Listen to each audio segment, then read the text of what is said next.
Student welcome to my channel. নয়া বিজ্ঞপ্তি, নিয়োগের বিজ্ঞপ্তি সম্ভাবনা, একটা ব্রেকিং নিউজ বলা যেতে পারে।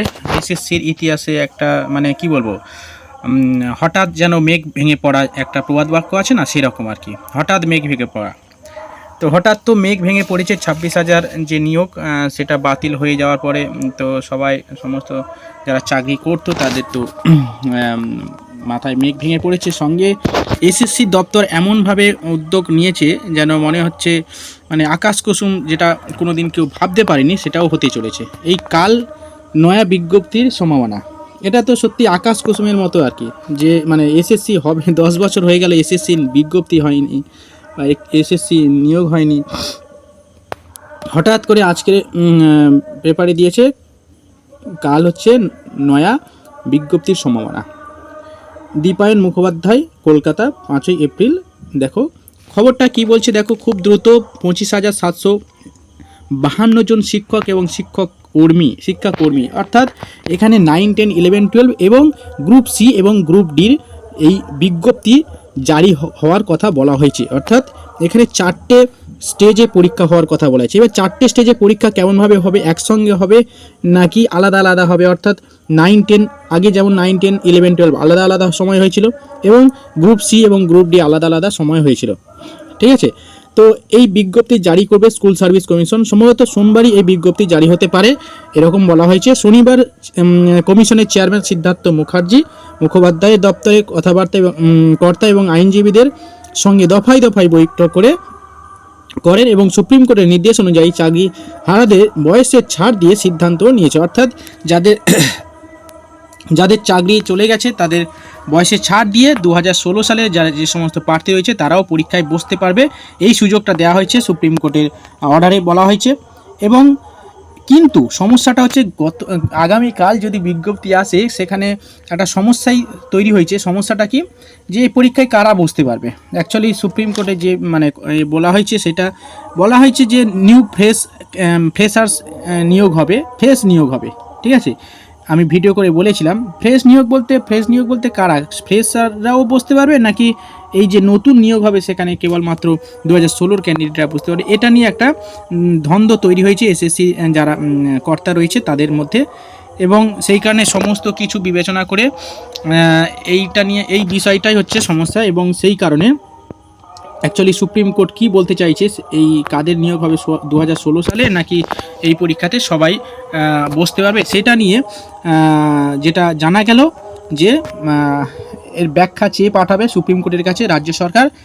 তো তারপরে ব্যাখ্যা চাওয়া, তার রিপ্লাই দেওয়া, এই সমস্ত অনেক ব্যাপার আছে।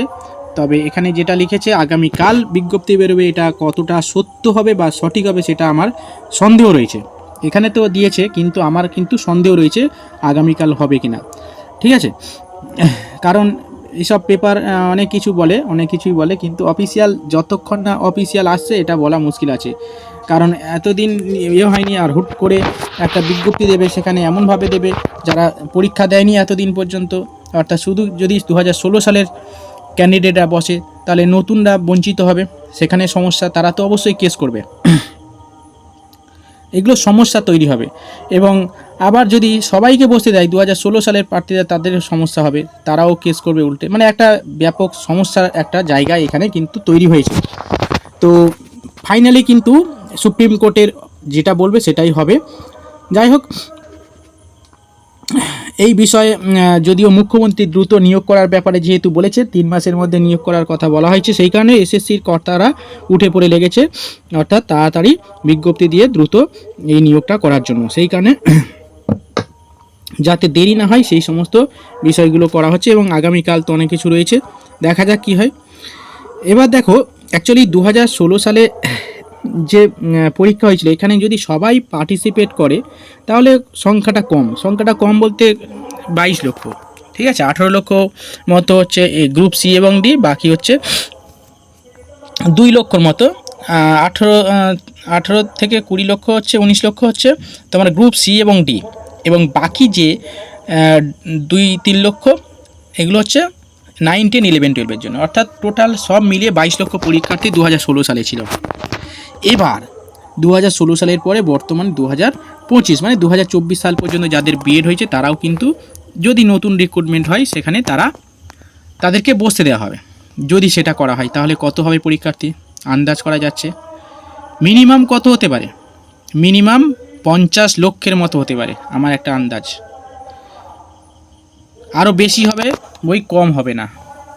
তাহলে এতজন পরীক্ষার্থী পরীক্ষা ফর্ম ফিল আপ করানো, আবার ফর্ম ফিল আপ করানোর পরে আবার এক্সটেনশান করা, অনেকে নানা ধরনের সমস্যা, তারপরে পরীক্ষা ঘোষণা করা, মিনিমাম তো 2 মাস 1.5 মাস টাইম দেবে, তারপরে রেজাল্ট প্রকাশ করা, রেজাল্ট দেখা, খাতা দেখা, এ সমস্ত কিছু করা খুব চাপের ব্যাপার এই সময়ের মধ্যে, ঠিক আছে। তবে সব কিছু যদি সদিচ্ছা থাকে তাহলে একদিনে সব হয়ে যাবে, সেটা কোনো ব্যাপার না। যাই হোক, এই 3 মাসের মধ্যে নিয়োগ প্রক্রিয়া যেহেতু কমপ্লিট করতে বলেছে, তো পুরো পরিকাঠামো সমস্ত কিছু দেখে শুনে কিন্তু কমিশন করতে চাইছে, দেখা যাক কী হয়, ঠিক আছে।